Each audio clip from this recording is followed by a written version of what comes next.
Does the monetary value of a record even matter? Do you enjoy it more or less because it's worth more money? Do you treat your more expensive records differently and you're more careful with them than your records that you got in a bargain bin? We will discuss on this episode talking about records.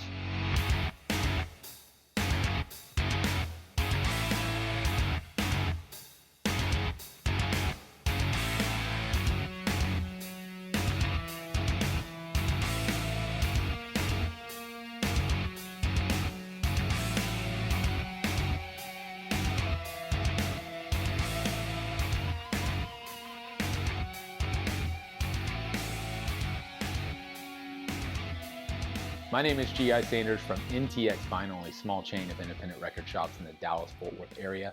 If you're not local but you are in the U.S., you can shop online anytime. In fact, I have a curated page of records that I would love for you to check out at ntxvinyl.com/GI. That's ntxvinyl.com/GI. And of course, would love it if you'd subscribe here on our channel on YouTube. Follow us across social media on Facebook and Instagram at NTX Vinyl is the handle. All right, so let's talk about records and their value. Not so much pinpointing certain records and what they're worth, but the concept and the idea that we as collectors, or at least I think, place more importance on records because of what they're worth. It's a really interesting topic. It comes up a lot online because you constantly see posts of people saying, "Hey, what's your most valuable record?" Or someone will post a picture of a record and talk about how much they love it, and then say how much it's worth, and then comments come in about it's only worth what someone will pay for it, or it's only worth as much as the music means to you. And I don't think any of those sentiments are necessarily wrong, but the question came up to me is, do we treat our records differently because they're worth more? Do I listen to the more rare and valuable ones more? And do I listen to them with a different ear? Because, maybe it's worth $200 instead of, $15. And so am I more prone to play those records, to find enjoyment from those records because of the monetary value? A little bit, yeah, I'm going to be honest with you. Like, I'm not going to lie. When I go to my shelf and I pick out a record, if I pick out something that I know, because I know values of records as far as what the market fluctuations are, if I pick out a record and it's worth $10, like, I'll pop it on, maybe not think twice. If I grab a record that's worth, maybe a couple $100, am I going to be more careful with it? Probably a little bit. Am I going to maybe pay more attention to it? Probably. Am I going to take a photo of it and show it off? Maybe. Those are all things that are kind of just subconscious. Like, I don't do it necessarily on purpose. I don't necessarily go to my collection and be like, oh, I want to pick out something that's really valuable to spend right now. No, I play music based on what my mood is. If I'm, wanting to be engaged and awake, then I'll put on something that's, up tempo, something that's rock, something that's metal, right? If I'm chilling out and really relaxed, I'll put on some jazz or some, maybe some slow jams or something like that, right? So I dictate what I spend based off my what my ear wants to hear at that moment in time, based on the vibe, and based on what I'm feeling and what I'm interested in at that time. But I'm curious, does anybody else do the opposite and go and choose very rare records, very valuable records? Probably not. That seems far-fetched. I think most people listen to what they want to hear at that moment. Now let's talk about, how you treat your records. I mentioned this a little bit. Like, I'm probably guilty of treating less valuable records with less care. Now, I'm pretty good about caring for all my records. I try to never touch the grooves. I try to clean them almost before every spin so that my stylus doesn't get dirty. So I'm already kind of doing those things. They're all in inner and outer sleeves. Like, I don't necessarily have a portion of my collection that is not sleeved and dirty. That's not really how I roll. Maybe you do. But for me, again, it's a subconscious thing. Like, if I go to spin a really rare record, I'm probably a little more careful with it, I guess, like careful handling it, careful getting it out of sleeve, accidents happen. I've dropped records before, whether it be the jacket or the record itself. I don't think I've ever like really severely damaged a record, maybe a scratch or something. Nothing that would deem it unplayable. But and those are mistakes and those are accidents that always happen. So you would hope that they're less likely to happen on a very valuable record if you're handling it that much more gently. In the end, there's no real right or wrong answer here. I just find it interesting that we as humans, you know, inherently treat something different because it has this perceived monetary value.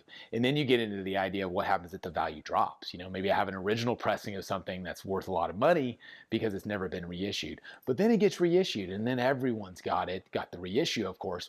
Now, the original pressing, to a lot of collectors, myself included, holds a special place because it came out the year it was released, maybe in the country where the band resides as a first pressing, that type of thing. So I'll always see that as something different. I think a lot of collectors will.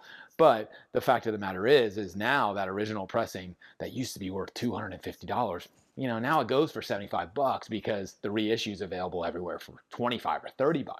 So the value comes down because there's not as many people who want to pay a lot of money for that original.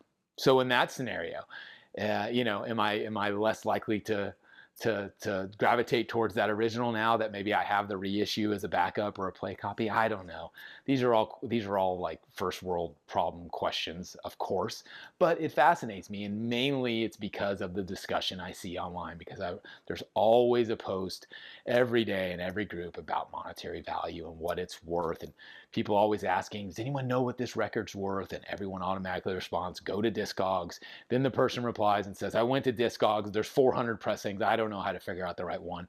So there's always conversations circling around value, and I don't think that's unique to records. Like, go to Pokemon cards or go to motorcycles, for that matter, anything that anyone collects, any hobby that's built around collectability, where the items you're purchasing or hoarding, if you will, you can't just press a button and get more, right? There's very specific things about that's what makes it a hobby in my mind, is that there's just not an endless amount of a certain thing, which again, why is what makes records cool, whether or not they're truly limited edition or not. The fact remains is there's only so many copies, especially of albums that came out in certain years, that will never, even if they get reissued and repressed, the ones that came out in the earlier years, obviously more unique, no different than, a sports card and a rookie card that comes out the first year the player enters the league. That's very unique and special, and hobbyists and collectors appreciate that type of thing. And again, that all plays into value monetarily. The other conversation that always inches its way into these posts is the idea of, well, it's only worth what someone will pay for it, or it's only worth what it means to you. Like, I don't care if it's, a $5 record or a $500 record. I love it, and so it's valuable to me. And I think that's great. And I think there's a ton of validity to that. I think a lot of people truly believe that, myself included, on some levels. Again, I love having rare records. It's super fun. It's part of the hobby, is chasing down records that are hard to find. Again, no different than a lot of other hobbies. But whether or not we treat them different or see them different or perceive those records different because they're valuable, like that's the topic that has me interested in, and what I'm always looking at when I'm seeing these conversations and seeing how other people perceive the hobby and seeing how other people collect. Honestly, that's one of the funnest parts of this hobby to me, is being engaged in a community, because then you see how other people do this stuff. Not only how they physically play the records, but how they store their records, how they talk about their records, how they, again, perceive their records regardless of value or because of value. And so that's really interesting. So just a topic that got my brain spinning, that I thought I'd share with you. So let me know your thoughts on this. Like, do you have a different point of view towards more rare or valuable records versus your more common records? Do you keep them in a different place? Do you have them taken more care of? Do you spend them less because they are valuable? That's a certain thing too, So let me know in the comments. I'd love to hear from other collectors on how they think about this stuff, because it's constantly on my mind. So there you go. Another quick hit episode of Talking About Records. My name is G.I. Sanders, and we'll see you again next time.